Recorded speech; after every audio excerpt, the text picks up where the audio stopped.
बेहद की good morning. बेहद की परम महाशांति है। सभी बेहद की आत्माओं का, दिव्य आत्माओं का परम परम स्वागत है परम शांति मेडिटेशन एंड मोटिवेशन चैनल में। मैं आप सभी का हार्दिक स्वागत करती हूँ हमारे डेली लाइफ मेडिटेशन 5:30 to 6:30 में। तो कैसे हैं आप सब? आशा करती हूँ आप सब अच्छे होंगे, बेहद के आनंद में होंगे, बेहद की खुशी में होंगे। और बस आज हम अपना डे 6 बेहद ज्ञान कोर्स का शुरू करने वाले हैं, तो जल्दी से जल्दी ज्वाइन कर लीजिए। तो आइए और हम 2 मिनट वेट करते हैं कि सब आ जाइए। आज बहुत इम्पोर्टेंट कॉन्सेप्ट के ऊपर हम बात करने वाले हैं। और देखिए, हमारा जो बेहद का ज्ञान है, कहे तो जितना हमें जटिल लगता है उतना ही ये सरल भी है। कंडीशन ये रहती है कि हम इस दुनिया से जब उस दुनिया की बात करते हैं तो हमें उसकी ऊपर एक एक बिलीफ और एक हमें ज्ञान की दृष्टि से समझ के साथ साथ उसकी ऊपर अपने आप को ही हमें तर्क देना पड़ता है, लॉजिकली उसको समझना पड़ता है। हम उसको खुद ही रीजनिंग देकर समझ सकते हैं। तो क्योंकि जैसे जैसे हम आगे अभी क्रिएशन के ऊपर जा रहे हैं, तो कई लोग जो पहली बार सुन रहे होंगे उनके लिए तो ऐसा ही होगा कि ये क्या बात कर रहे हैं, ये चीज़ बहुत ही अजीब सी है जो कभी सुनी नहीं है। इसलिए मैं अपने यहाँ पे जितने भी नए पहली बार मुझे जो सुन रहे हैं उनसे मैं सभी से रिक्वेस्ट करूँगी कि आप पहले की वीडियोस देखिए, प्लेलिस्ट देखिए। ये हमारा प्योर बेहद का ज्ञान कोर्स चल रहा है और अगर इसको भी आपने सुनना है तो डे 1 से सुनना शुरू करिए। अब तक हमने बहुत सारे पहलुओं पे बात करी, ठीक है। आत्मा के विषय पे बात करी, कर्मा के विषय पे बात करी, लाइफ आफ्टर डेथ की बात करी। फिर हम लोगों ने क्रिएशंस की बात करनी शुरू करी, मतलब हमारे धरती से ऊपर के डायमेंशंस की बात करना शुरू करी। और हम कई ऐसी चीज़ों के बारे में हमने बात करी जो अब तक हमें हम ये नहीं कह सकते कि हमें भ्रम था इस बातों का, हमें शायद पता ही नहीं था, जानकारी ही नहीं थी हमें इनके बारे में कि हर एक क्रिएशन का एक डिफरेंट क्रिएटर होता है। ये चीज़ एक बहुत बड़ी बात है जो हमारे बेहद के ज्ञान को अलग करती है सभी ज्ञानों से। कहीं पर भी डिफरेंट डायमेंशंस, डिफरेंट क्रिएटर्स की बात ज़्यादातर समझाने में नहीं आती है। एक्चुअली में हम बात करें तो जब हम दूसरी क्रिएशंस की बात करते हैं, चाहे ऊपर के लोकों की, चाहे उससे ऊपर के गैलेक्सीज की और यूनिवर्सेस की, तो हम सिर्फ उस पर्टिकुलरली वो बॉडी मतलब गैलेक्सी की बात करेंगे, उसके क्रिएटर की बात करने में बहुत कम आई है। इनफैक्ट अब यूट्यूब पे कोई भी वीडियो सर्च करेंगे, अगर हम ब्लैक होल के बारे में जानना चाहेंगे, गैलेक्सी के बारे में जानना चाहेंगे, हमारी मिल्की वे गैलेक्सी के बारे में जानना चाहेंगे, इवन धरती के ऊपर 14 लोग, मतलब जो धरती के ऊपर 7 लोग हैं और धरती के नीचे 7 लोग हैं, उनके बारे में जानना चाहेंगे, तो हमें बहुत सारी वीडियोस, इतनी वीडियोस मिल जाएगी हमें, उसके ऊपर सब कुछ समझाएंगे जो हमारे शास्त्रों के अनुसार, और उनके मिलियंस ऑफ व्यूज़ भी होंगे। लेकिन लोग जिस चीज़ को इग्नोर कर रहे हैं वो इग्नोर कर रहे हैं कि उन सभी चीज़ों को चलाने वाला, सभी क्रिएशन की बात करें इंडिविजुअली, हर एक क्रिएशन को चलाने वाला जो चेतन शक्ति है, जो क्रिएटर है, उसकी बात नहीं करी है। इसीलिए बापू जी की जो वीडियो है 7 सीक्रेट्स ऑफ शिवा, ये वीडियो के पार्ट 1 पार्ट 2 ऑलमोस्ट एक एक घंटे का सेशन है बापू जी का, जिसमें बापू जी ने हमें बताया है कि जो मालिक है, जैसे हम इस ब्रह्मांड के मालिक को समझते हैं, इसके ऊपर के गैलेक्सी को हमने समझा। लास्ट हमारा जो डे 5 था उसमें हमने गैलेक्सी के बारे में समझा, हमारी एंड्रोमीडा गैलेक्सी के बारे में समझा, उसके अंदर की क्रिएशंस को समझा कि किस तरीके से कंट्रोलिंग करते हैं गैलेक्सियों को, उसके बारे में समझा, किस तरीके से वहाँ पे अलग अलग गैलेक्सीज अलग अलग तरीके से बनाई गई है। तो ये सब चीज़ों को हमने डिस्कस किया। तो उसका जो मालिक है वो हमने समझा महाशिव है। आज हम जब यूनिवर्स की बात करेंगे तो हम उसका जो क्रिएटर है परम महाशिव है, उसके बारे में बात करने वाले हैं। अब साइंस की दृष्टि से जब हम कहते हैं, साइंस क्या कहता है, विज्ञान कहता है कि हमारे ये जो अनंत यूनिवर्स है, ठीक है, यहाँ पे आप समझिएगा ब्रह्मांड और यूनिवर्स में अंतर। अब तक आप समझ चुके होंगे कि जब भी हम ब्रह्मांड कहते हैं वो एक सोलर सिस्टम की, सौर मंडल की बात हो रही है। हमारे यूनिवर्स के अंदर अनंत गैलेक्सीज घूम रही है। अब अगर हम साइंस की दृष्टि से उनके आंकड़ों को समझें तो साइंस ऐसा कहती है कि 10 के पीछे 500 जीरो लगाएं, इतने यूनिवर्सेस है। ठीक है, अब आप सोचिए, कल्पना करके देखिए, अगर हम खाली एक स्पेस की फोटो देखते हैं, उसके अंदर हम एक सोलर सिस्टम देखते हैं, एक नक्शा, हम 9 ग्रह देख लेते हैं अपने, और वहीं तक हमारा एक थोड़ा सा स्पेस देख लेते हैं और वहीं तक हमारा सारा दायरा सीमित हो जाता है। लेकिन इससे परे जब हम मिल्की वे गैलेक्सी से भी पार हम जब यूनिवर्सेस की बात करने जा रहे हैं आज, तो विज्ञान भी कहता है 10⁵ इतने यूनिवर्सेस है। अब ये इतने सारे यूनिवर्सेस को चला कौन रहा होगा? कोई तो होगा जो इसको चला रहा होगा। तो वहाँ पर ही इसके क्रिएटर की बात आती है, जिसको हम बेहद के ज्ञान में बोलते हैं परम महाशिव। ठीक है, अब हम सबसे पहले देखिए, मैंने आपको थोड़ा सा बताऊं कि आज हम क्या क्या बात करने वाले हैं, और मेरे पास कुछ चीज़ें भी हैं जो मैंने कोशिश करी है आपके सामने रखूंगी। सिर्फ एक बार स्क्रॉल कर रही हूँ, विजिबल यूनिवर्स के बारे में मैंने कुछ जानकारी बापूजी के ही वीडियो से ली है। आपको सारी डिटेल्स बापूजी के में मिलेगी। ये मैंने एक विजिबल यूनिवर्स का चित्र बनाया है। ठीक है, इसमें हम ये भी थोड़ी सी बात करेंगे, डार्विन्स थ्योरी, जब थ्योरी ऑफ एवोल्यूशन की बात होती है, बिग बैंग थ्योरी की बात होती है, उसके बारे में इतना कुछ साइंस कहती है, क्या वो सत्य है या नहीं है, क्योंकि वो हमारे यूनिवर्स से ही उसका लेना देना है। क्योंकि जब हम एवोल्यूशन ऑफ एवोल्यूशन थ्योरी को समझते हैं, थ्योरी ऑफ एवोल्यूशन को, डार्विन्स को, तो हम समझते हैं कि वो जिस तरीके से हमारे अस्तित्व को, यूनिवर्स के अस्तित्व को प्रकट कर रहा है, क्या वो सत्य है, बेहद का ज्ञान उसको क्या मानता है। और फिर उसके बाद मैं आपके सामने क्रिएशन, ब्रह्मांड का, ये पूरा ब्रह्मांड का क्रिएशन, सॉरी यूनिवर्स का क्रिएशन, पूरा यूनिवर्स के क्रिएशन को आज हम समझेंगे। और इस यूनिवर्स की क्रिएशन को समझना बहुत ज़रूरी है, क्योंकि जब आप इस यूनिवर्स की क्रिएशन को समझेंगे तब आपको एक क्लियर विजन आ जाएगा आपकी सोल जर्नी के ऊपर। ठीक है, अब तक हमने छोटी छोटी चीज़ें समझी, पर अब हमारा धीरे धीरे ज्ञान एडवांस की तरफ जाएगा। ओके, तो चलिए अब इसको थोड़ा सा शुरू करते हैं। सबसे पहले हम बात करने वाले हैं हमारे विजिबल यूनिवर्स की बात करने वाले हैं। अभी हमने एक चीज़ यहाँ पे समझनी है, बापूजी ने अपने वीडियोस में हमें समझाया है कि हम बोलते हैं कि हमारा जो यूनिवर्स है वो 1370 करोड़ प्रकाश वर्ष का है।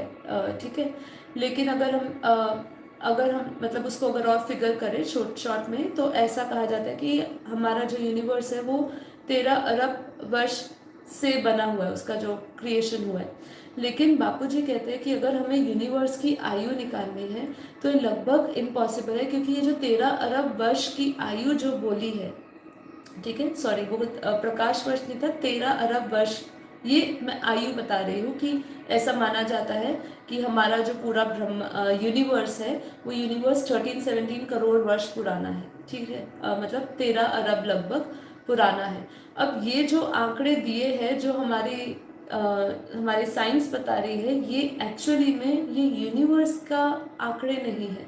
बापूजी ने अपनी एक वीडियो में बताया कि ये जो आंकड़ा बताया गया है ये एक्चुअली ब्रह्मांड का, हम समझेंगे कि ये विजिबल यूनिवर्स का एक जो बहुत मोटे रूप में चित्र बनाया हुआ है, ये आप समझ लीजिए कि पूरा जो सर्कल बनाया है वो हमने यूनिवर्स बनाया है। अब इस यूनिवर्स में बहुत सारी गैलेक्सीज चल रही है। जैसे हमने समझा था ना कि गैलेक्सियों के अंदर ब्रह्मांड 800 अरब लगभग ब्रह्मांड घूम रहे। ऐसे ही अगर हम कुछ कैलकुलेशन करें जो बहुत चेंज होती रहती है, पुराने आंकड़ों के हिसाब से अगर हम कहें तो हमारे यूनिवर्स में 400 अरब लगभग गैलेक्सियाँ घूम रही है। ठीक है, 400 बिलियन गैलेक्सीज हमारे यूनिवर्स में घूम रही है। अब इस गैलेक्सी के अंदर भी दुनिया है। ये जो हम एक गैलेक्सी देख रहे हैं, ऑब्वियस है ये फोटो हम लोगों ने एक पेपर पे उतारी है, इसके विस्तार को समझना बहुत मुश्किल है। तो ये जो आंकड़े बताए जा रहे हैं 1370 वर्ष हमारा पुराना यूनिवर्स है, उसको इतना बना हुआ हो गया समय, लेकिन वो जो समय बताया जा रहा है वो इस पूरे यूनिवर्स में हमारी कोई गैलेक्सी के अंदर भी हम जब ब्रह्मांडों की बात करते हैं जिसको सौर मंडल का है, तो बापूजी ने एक वीडियो में कहा एक्चुअल में तो वो उसकी संख्या या उसकी उन्होंने बताई है गणना। ठीक है, हमारा ये जो ब्रह्मांड, हमें अगर यूनिवर्स की आयु को समझना है तो आप समझिए कि इसका परम महाशिव क्रिएटर है। तो अगर हमें इसका भी समय समझना है तो समझिए परम परम महाशिव का एक पल यहाँ पे कितने वर्ष घूम जाते हैं परम महाशिव के, वो गिनना लगभग लगभग मुश्किल है। इसलिए कल हमने जब समझा, जब हम अपने योग वशिष्ठ में बात कर रहे थे कि टाइम ट्रैवल की, और हम जो टाइम डायलेशन की भी बात कर रहे थे, और वो एग्जाम्पल ले रहे थे कि जो ट्रेन प्रकाश की गति से चल रही है उसका समय और बाहर का समय बिल्कुल अलग है, जब हम थ्योरी ऑफ रिलेटिविटी को समझ रहे थे। ऐसे ही जब हम हमारे गैलेक्सी के समय को समझते हैं और हमारे यूनिवर्स के समय को समझते हैं, तो आप ये समझिए कि अगर हमारी गैलेक्सी में फॉर एग्जांपल 100 वर्ष पूरे होते हैं ना ब्रह्मा के, तो समझिए यहाँ पे शिव परम महाशिव जो यूनिवर्स का मालिक है उसका एक पल होता है। ठीक है, एक पल में कितना समय हमारी गैलेक्सी में गुजर चुका होता है। तो वहाँ एक पल झपकता है परम महाशिव, और यहाँ पे पता नहीं कितनी बार समय चक्र गैलेक्सी पे घूम चुका होता है। तो ये है time dilation, time theory of relativity को हम समझते हैं। तो जैसे जैसे ऊपर जा रहे हैं और उसकी ग्रेविटी भी बढ़ती जा रही है, देखिए फोर्स बढ़ता जा रहा है, पावर बढ़ती जा रही है। जब हम कह रहे हैं कि हमारा जो गैलेक्सी था वो 8 से 12 कला की गैलेक्सीज थी, हमारी जो गैलेक्सी है वो 9 से 10 कला की है। ठीक है, और हमारा जो यूनिवर्स है वो 16 कला का है। अब ये यूनिवर्स में जो कला बोली मतलब पावर, स्पीड, तो 16 कला में जो पावर थी, और अगर हम अपनी गैलेक्सी की पावर करें तो उसका जो मालिक है उसके अंदर कम पावर है उसके यूनिवर्स के अकॉर्डिंगली। ठीक है, तो ये हम जैसे समझते हैं, मैं आपको सरल इसलिए कर रही हूँ क्योंकि जो पहली बार सुन रहे होगे ना उनको शायद ना समझ आए, इसलिए दोनों भाषाओं में समझाने की कोशिश कर रही हूँ। जैसे सूर्य की ग्रेविटी बहुत पावरफुल होती है इसलिए सारे ग्रह उसके आसपास घूमते हैं, ऐसे ही जो यूनिवर्स है, जो परम महाशिव है, उसकी जो ग्रेविटी है, उसकी जो पावर है इतनी स्ट्रांग है कि उसके आसपास अनंत अनंत गैलेक्सीज चक्कर लगाती है। अब हम विजिबल यूनिवर्स को समझे तो विजिबल यूनिवर्स हमारा 156 अरब अरब प्रकाश वर्ष बोला। ठीक है, तो ये जो मैंने फोटो बनाई है इसके अंदर आप यहाँ से लेकर ये जो बीच में है ये है परम महाशिव। ठीक है, जिसको हम बोलेंगे परम परम धाम।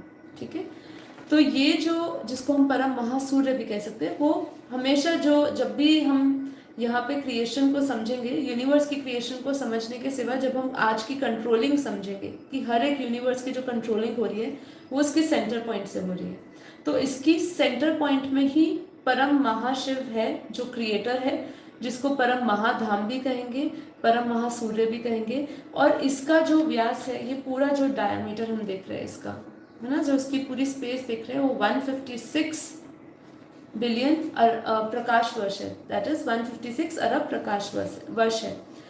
अब ये जो पूरा यूनिवर्स समझाया है ना, ये जो पूरा यूनिवर्स समझाया हमने, ये 156 अरब प्रकाश वर्ष के अंदर भी हमारा जो ऑब्जर्वेबल यूनिवर्स की बात करते हैं कि कितना विज्ञान ऑब्जर्व कर रहा है और कितना विज्ञान हमें समझा रहा है, उसमें आप समझ लीजिए जो हमारी गैलेक्सी है, हमारी मान लीजिए कोई भी इसमें से जो सेंटर पॉइंट में है वो हमारी, जो यूनिवर्स के जो सेंटर पॉइंट में है वो हमारी गैलेक्सी है।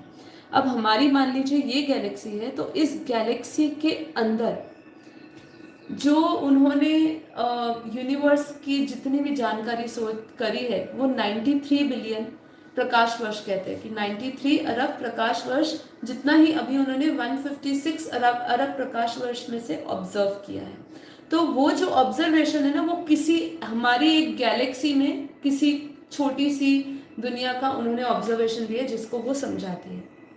ठीक है, आपको ये समझाने का तात्पर्य क्यों है, ये हम क्यों समझना चाहते हैं? हम ये समझना इसलिए चाहते हैं कि जो अभी तक इन्होंने ऑब्जर्व नहीं किया है एक्चुअली वो बेहद और वो परम परम तत्वों की दुनिया है। अभी तक जितना ये ऑब्जर्व कर पाए थोड़ा बहुत, वो तत्वों और थोड़ा सा उसके अंदर एक एनर्जी है, एक हल्कापन है तत्वों का, वो थोड़ा सा वो ऑब्जर्व कर पा रहे हैं, लेकिन इससे ऊपर की दुनिया वो ऑब्जर्व नहीं कर पा रहे हैं। तो आप सोचिए जितना जानकारी आज तक आप जुटा पाए हो विज्ञान की दृष्टि से, वो 1% भी नहीं है।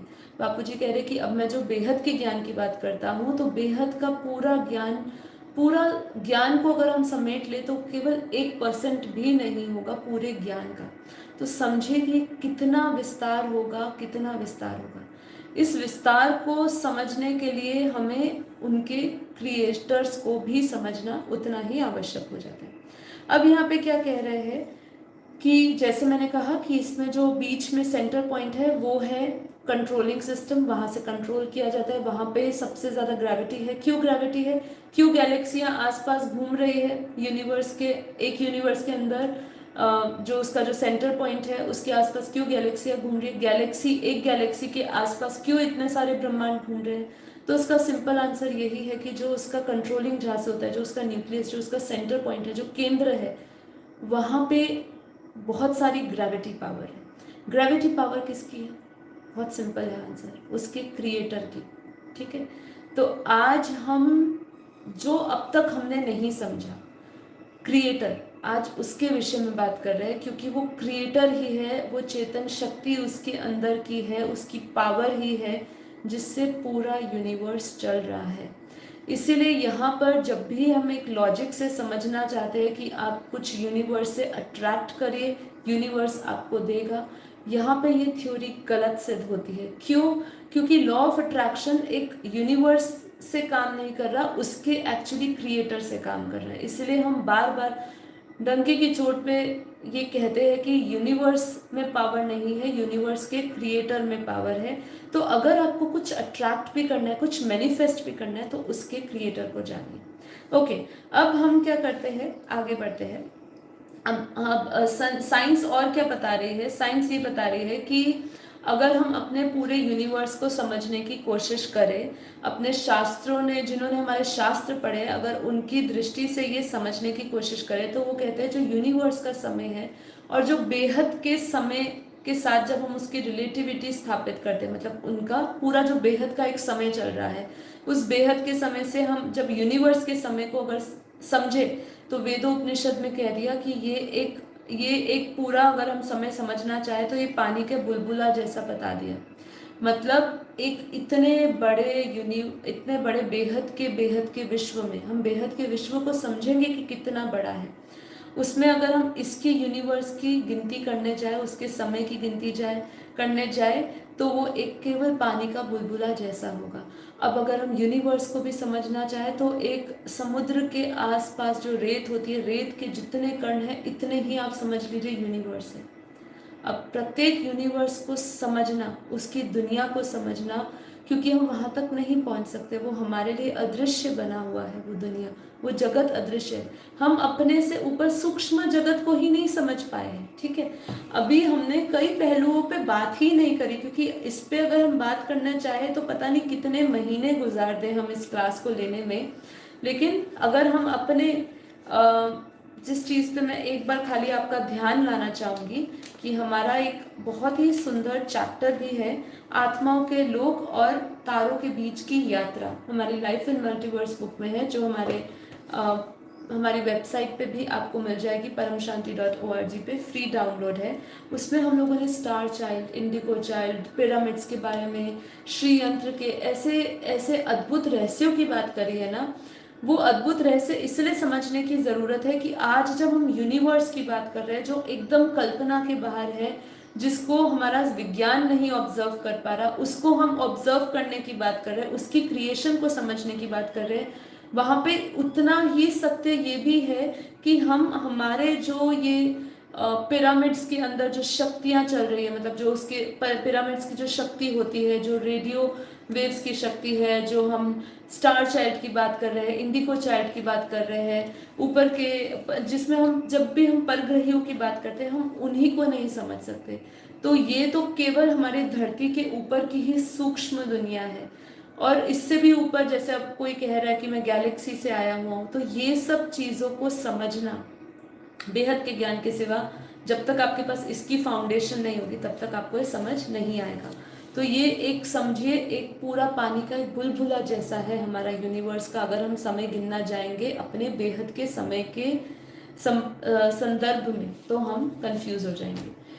ठीक है, आगे अब बात होती है डार्विन्स थ्योरी। अब डार्विन्स थ्योरी के अनुसार बार बार ऐसा कहा जाता है कि भाई एक जो है पूरी सृष्टि की क्रिएशन हुई है, वो एक जैसे एक छोटा सा एक सेल था, अमीबा था, उस अमीबा से धीरे धीरे पूरी लाइफ फॉर्म्स बनी, और उस लाइफ फॉर्म्स में अगर हम बोले तो ऐसा माना जाता है कि जो मनुष्य है वो अपने पूर्वज, उनका पूर्वज क्या कहा गया कि वो बंदर से आया हुआ है। तो आज मैं ये मिथ क्लियर कर देना चाहती हूँ कि जो लोग आज तक ये समझ रहे हैं डार्विन्स थ्योरी फॉल्स है, बिकॉज मनुष्य एक उठा हुआ जानवर नहीं है, पशु नहीं है। उठा हुआ पशु मतलब वो एक बंदर से नहीं बना है, वो एक गिरा हुआ देवता है। ठीक है, और इसका एग्जाम्पल और इसका प्रमाण जो है हमें शास्त्रों में मिलता है। शास्त्रों में जो क्रिएशन की जब बात करी गई है, हम अपने यूनिवर्स की क्रिएशन की बात ना करें, सिंपली ब्रह्मांड की क्रिएशन को समझे। कि ब्रह्मांड की क्रिएशन को समझने के लिए जैसे समझाते हैं कि जब शिव निराकार ने एक से अनेक होने का संकल्प किया तो उन्होंने अपने अंदर से ही अपना ही आकारी रूप एक बनाया। फिर उन्होंने विष्णु बनाया, विष्णु से लक्ष्मी बनी, लक्ष्मी और विष्णु की नाभि से ब्रह्मा बना, और ब्रह्मा से सप्तऋषि बने, और मतलब वही परम पुरुष की दुनिया, और वही परम पुरुष नीचे आ गए धरती पे। ये आपको सृष्टिकरण जो हमने हमारा वेद और पुराण का 2 दिन पहले का एक एपिसोड लिया था, जिसमें हमने वेदों और शास्त्रों के हिसाब से यजुर्वेद में जो क्रिएशन का पूरा बताया हुआ है, वर्णन किया हुआ है, हम उन सब चीज़ों को भी समझे, विष्णु पुराण में भी क्रिएशन को समझे, तो ही हमें इतनी क्लैरिटी होती है कि हम बंदर तो नहीं थे।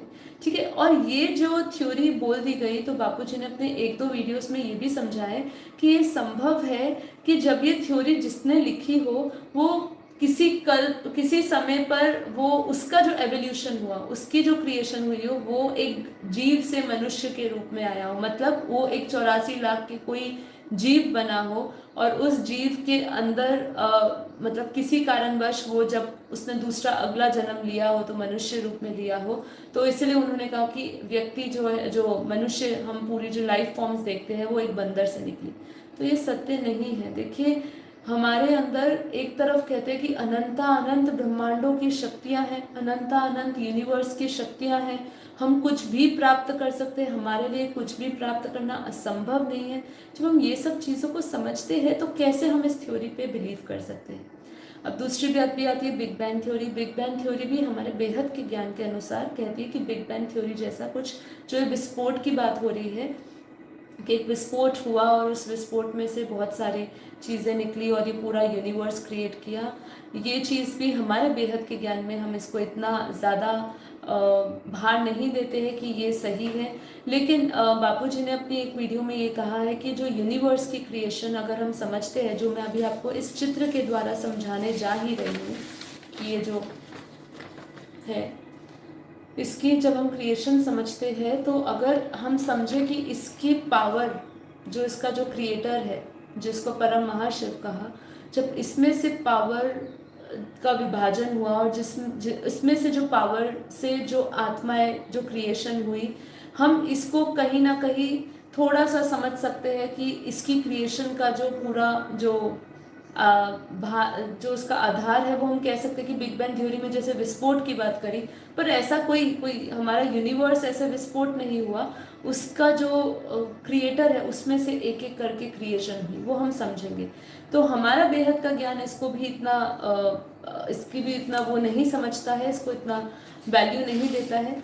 तो आगे अब हम बढ़ने वाले हैं क्रिएशन के ऊपर। अब क्रिएशन को समझना है हमें यूनिवर्स की। देखिए, मैं सारे पहलुओं को धीरे धीरे बात करने जा रही हूँ क्योंकि बहुत वास्ट टॉपिक है। देखिए, एक क्लास में मुझे आपको क्रिएशन भी समझानी है, इसके ऊपर की भी बातें समझानी है जब हम धीरे धीरे ग्रेट यूनिवर्स की बात करेंगे। क्योंकि आज हमने क्या बात रखनी है कि ऑब्जर्वेबल यूनिवर्स और इस यूनिवर्स से बियॉन्ड की बात।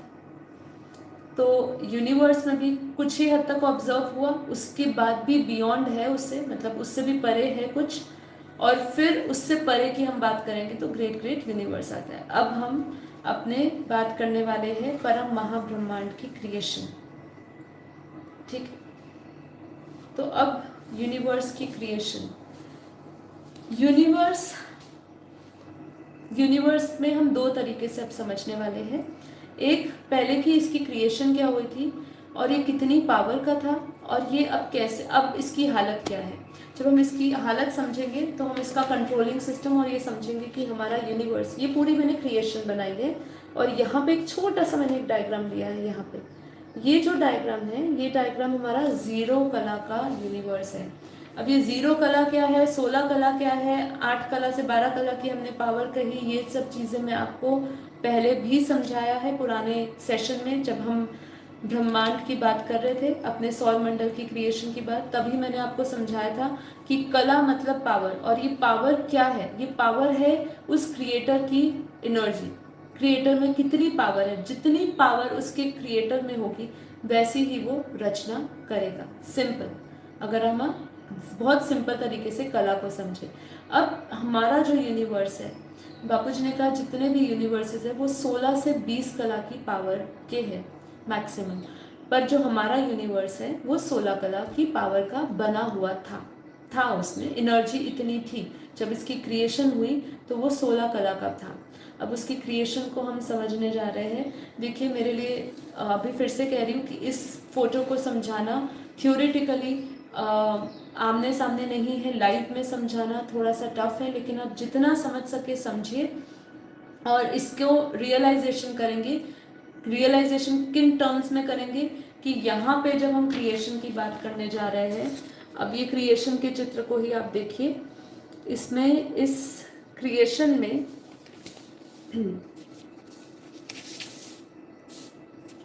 जिसको हम बोलेंगे परम महाब्रह्मांड, यूनिवर्स मतलब बेहद की भाषा में है परम महाब्रह्मांड।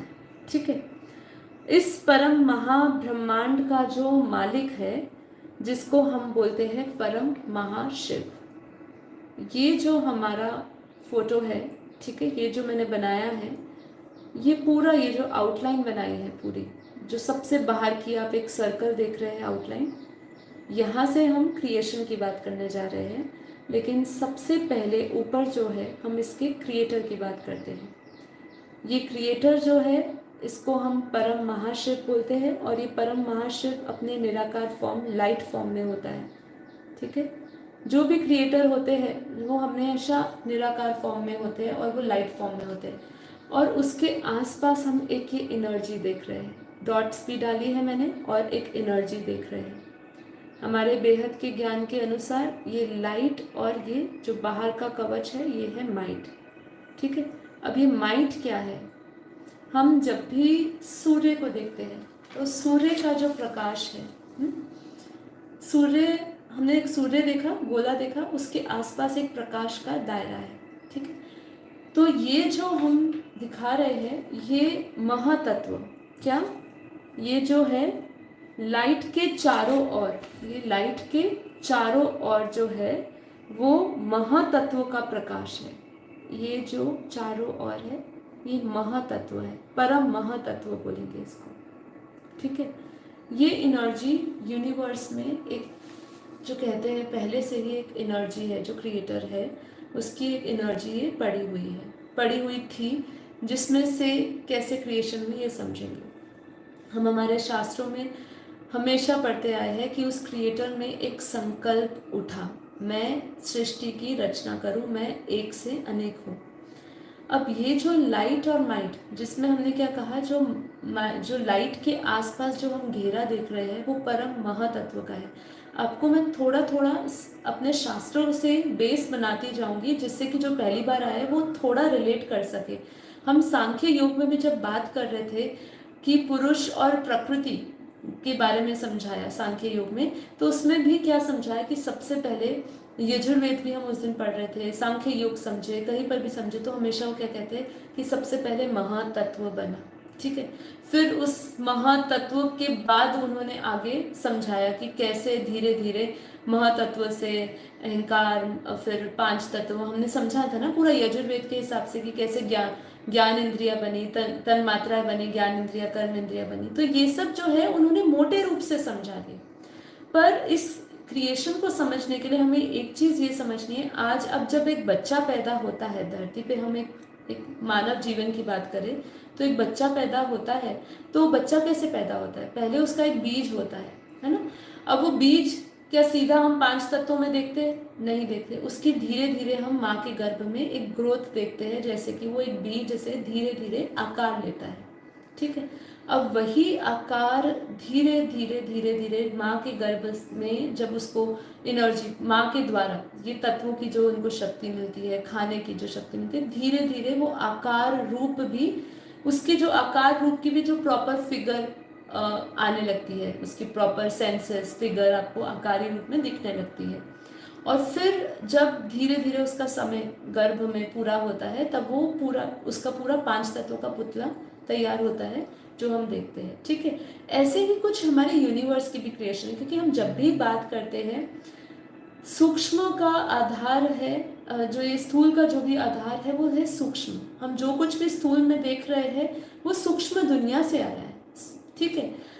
उसमें उसके जो पूरी जो रचना की जो रिकॉर्डिंग है आत्माओं की, जैसे यहाँ पे शरीर की रचना की बात हो रही थी, पर जो क्रिएशन हुई उस शरीर की भी सबसे पहले एक बीज अवस्था में हुई। तो ऐसे ही जब हम यूनिवर्स की भी रचना को समझते हैं, अपनी आत्मा की रचना को समझते हैं कि आत्मा की जो क्रिएशन हुई वो भी एक निराकारी रूप में हुई। तो ये लाइट और माइट में से सबसे पहले 2 आत्माएं निकली, और उसमें से 2 से और आत्माएं निकली, 2 से 4, 4 से 8, ऐसे करके जो सबसे पहला हम जो घेरा देख रहे हैं वो पूरा जो घेरा है वो है वो 12 आत्माओं का है। तो सबसे पहले वो जो शिव और परम महाशिव कहो, उसको जो माइट है वो शक्ति कह सकते हैं, उनको शक्ति कहेंगे। कौन सी? परम महाशक्ति, ठीक है। वो परम महाशक्ति, परम महाशिव ने सबसे पहले 2 की रचना करी, 2 से उन्होंने 2 से 4, 4 से 8, ये एक बीज रूप में एक पावर एनर्जी डायरेक्ट है कि ये क्रिएशन को समझते हैं। तो ये कौन सी क्रिएशन हो रही, कैसे हो रही है? एक पावर हाउस में से एक टुकड़ा बाहर निकला। अब वो जो टुकड़ा बाहर निकला उसको क्या कहेंगे? उसको क्रिएशन ही कहेंगे ना। उसमें से उसका एक भाग निकला, एक छोटा सा भाग निकला, एक छोटा सा कर्ण निकला, और वही जो पावर का टुकड़ा निकला उसी को हम कह रहे हैं कि वो एक निराकारी रूप में क्रिएशन हो रही थी। अब ये 12 आत्माओं ने पूरे आसपास सबसे पहले एक स्पेस क्रिएट करी।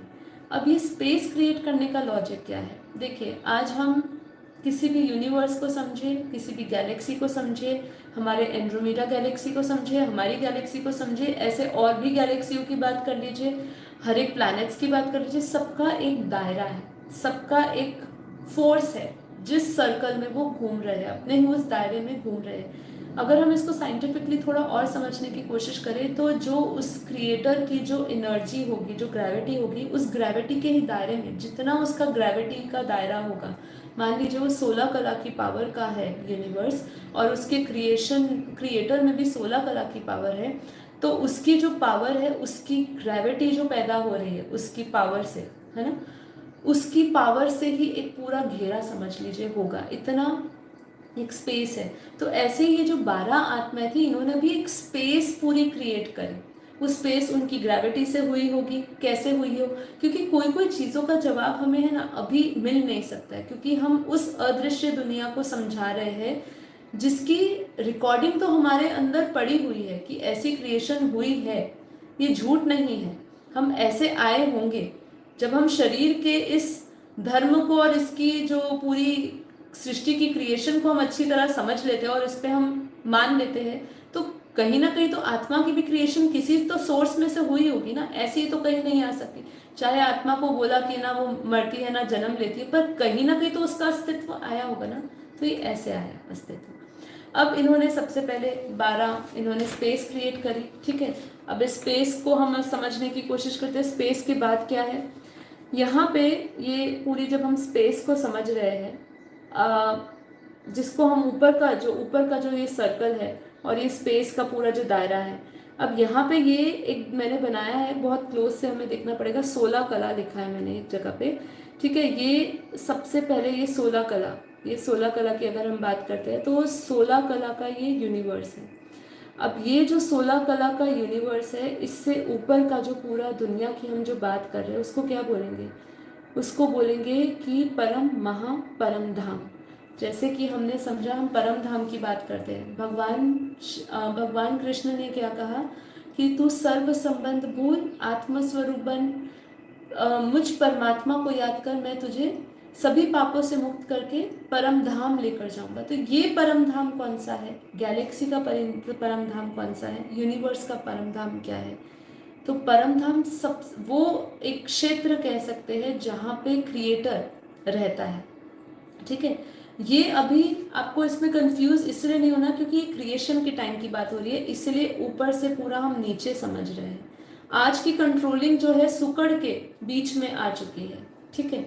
तो यहाँ पे ये 16 कला समझाया, 16 कला से लेकर 16 कला से ऊपर को हम परम धाम कहेंगे। आप उसके आगे पहले से ही लगा लीजिए कि ये हम परम महाब्रह्मांड की बात कर रहे हैं, इसलिए इसको परम महा परम धाम कहेंगे, ठीक है। अब 16 कला से नीचे, ठीक है, अभी 12 आत्माएं बनी, 12 आत्माओं ने धीरे धीरे और क्रिएशन करी। ये सारी निराकारी दुनिया में ही क्रिएशन हो रही थी। वहां का अगर वायुमंडल की बात करें हम ऊपर, तो केवल परम प्रकाश का वायुमंडल था और महातत्व, परम महातत्व का, क्योंकि यहाँ से जो हमने इनका बोला कि यहाँ से जो पावर एनर्जी गई वो परम महातत्व की ही पावर गई, मतलब एक पावर हाउस में से एक पावर निकली तो वो उसी की होगी जिसका वो क्रिएटर होगा, जैसे वो क्रिएटर बना होगा। तो परम प्रकाश के ही हम टुकड़े समझ सकते हैं, और ये प्रकाश के जो टुकड़े हुए यही क्रिएशन है।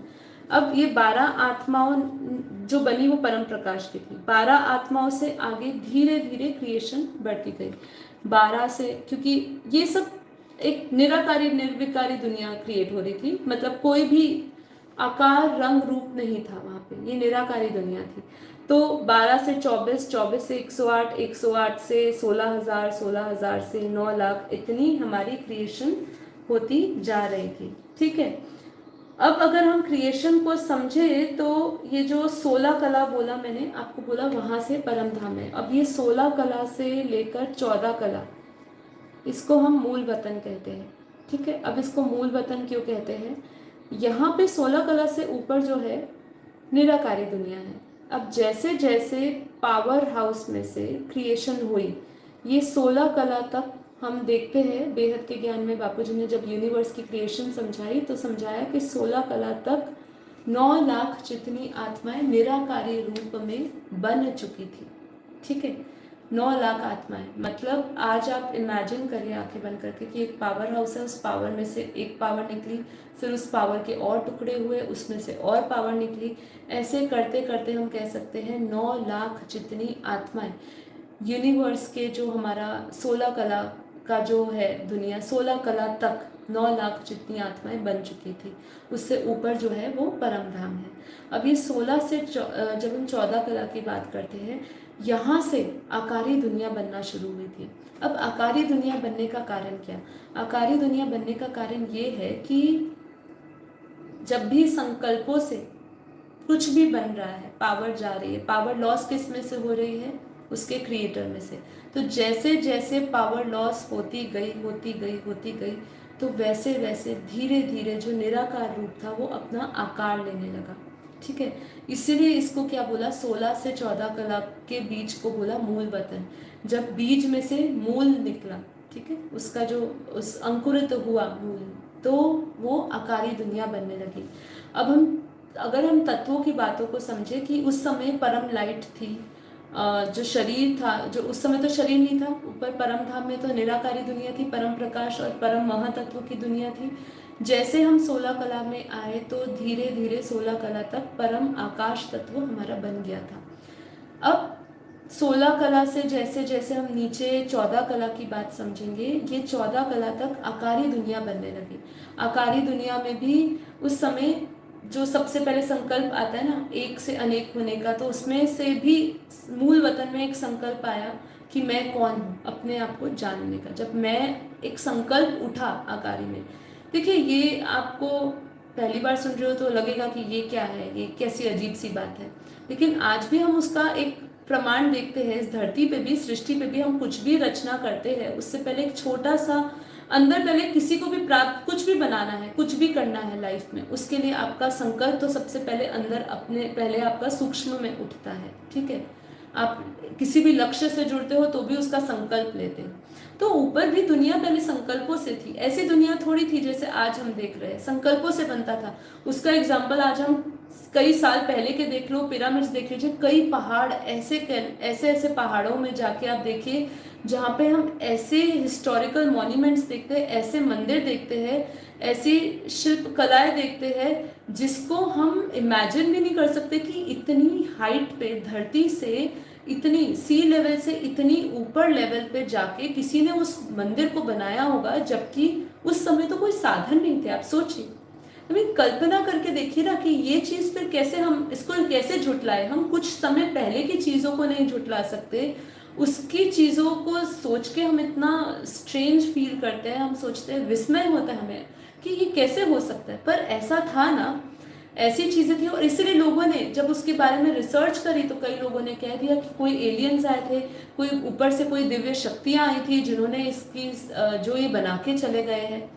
क्योंकि उसके जो हम कला देखे, उसकी जो शिल्प कलाएं देखे, जिस बारीकी से काम हुआ है, उसके लिए तो उस समय तो औजार भी नहीं थे। और औजार भी चलो कहीं से हम समझ ले कि उनके कोई टैलेंट हुआ करता होगा, लेकिन लोग वहां तक पहुंचते कैसे होंगे लेकर जाकर इतने बड़े बड़े पत्थर। तो ये सब चीजें जो है, जब जितना ये हमें विस्मय करती है, उतना ही हमें ये क्रिएशन ही विस्मय करती है कि हाँ, ऐसी ये क्रिएशन बनी होगी। फिर जैसे कि आकारी दुनिया बनने लगी, आकारी दुनिया के अंदर भी जैसे हमने सोचा कि मैं कौन हूँ, तो सामने जो हम कहते हैं ना, ये इंद्रियां आई हमारे अंदर, ये जो हम आंखें देख रहे हैं, आंखें भी कैसे बनी है, सूक्ष्म इंद्रिय पहले बनी, एक संकल्प देखने का कि मैं कौन हूँ, मैं वो जो इच्छा हुई, उस इच्छा से जो हमारी सूक्ष्म इंद्रियां बनी है ना, तो उससे हमारी आँख, कान, हम जो भी देख रहे हैं वो धीरे धीरे हमारी ज़रूरत के अनुसार बनी। हमारा जो आकार है वो हमारा जो, जब हमारा आकार नहीं था, और आकार में आने के लिए हमारे संकल्प जिम्मेदार है।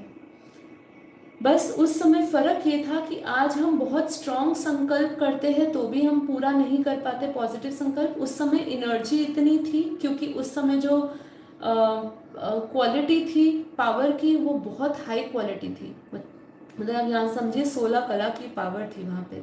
ठीक है, और आज हम एक माइनस कला में आकर बैठे हुए हैं, जीरो कला भी नहीं, ये तो हमारा यूनिवर्स जीरो कला में है। ठीक है, लेकिन अगर हम अभी धीरे धीरे मल्टीवर्स को जानेंगे तो हम समझेंगे कि वो पूरा माइनस कला में आ चुका है। तो फिर धीरे धीरे और इच्छाएं पैदा हुई, क्योंकि जैसे संकल्प करना का आपने शुरू किया तो संकल्प रुकते थोड़ी है, एक के बाद एक होता है। आज आप अपनी एक इच्छा पूर्ति करने जाते हो, उस इच्छा को पूरित करते हो तो फिर दूसरी इच्छा पैदा होती है। ऐसे ही उस समय भी था, पर उस समय आकारी रूप में चल रहा था सब कुछ। तो उस समय एक संकल्प डाला, बीज डाला, जो भी संकल्प किया वैसी अपनी दुनिया क्रिएट करने लगे। और फिर हमने 14 कला तक हमारी 2 करोड़ जितनी आत्माओं की रचना हो चुकी थी। जैसे कि अभी मैंने कहा 16 कला तक 9 लाख आत्माएं थी, 14 कला तक हमारी 2 करोड़ आत्माएं थी। तो वो उस एक से अनेक होने लगे। एक से पावर तो कहाँ से जा रही है, मेन पावर हाउस से जा रही है, परम महाशिव से ही जा रही है। वो निराकार में से पावर की क्रिएशन में जा रही है सारी पावर। तो उसमें से 2 हुए, 2 में से जैसे हमने समझाया 12 हुए, 12 से 24, 24 से 108, 108 से 16,000, 1,008, 16,000, 16,000 से 9 लाख, 9 लाख से 2 करोड़।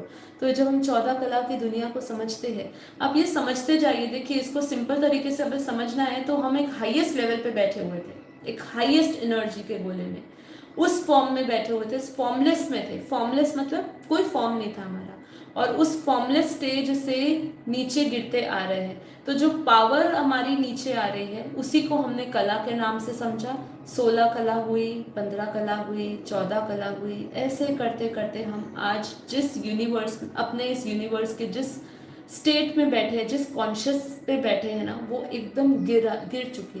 इसलिए मैंने कहा कि हम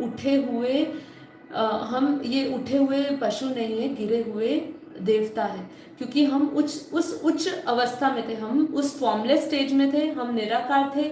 निराकार से हमारा आकारी रूप बना, 14 कला के बाद से और आकारी रूप बनने लगा। 14 से अगर हम ये 9 कला तक की दुनिया को समझे, तो इस 9 कला की दुनिया के अंदर, है ना, बहुत सारी दुनिया हमने अपनी एक क्रिएट कर दी है। जो छोटी छोटी लाइंस आपको दिख रही है, पतली पतली, उसको इतना समझा नहीं सकते थे, डिफाइन नहीं कर सकते थे, इसलिए मैंने 14, 13, 12 ऐसे यह पूरे हम लोगों ने एक अपनी एक आकारी सृष्टि ही बना ली। जैसी आज हम दुनिया देख रहे हैं, ऐसी ही दुनिया ऊपर है, ठीक है। सूक्ष्म दुनिया है, अलग अलग लेवल पे अलग अलग दुनिया है, ठीक है।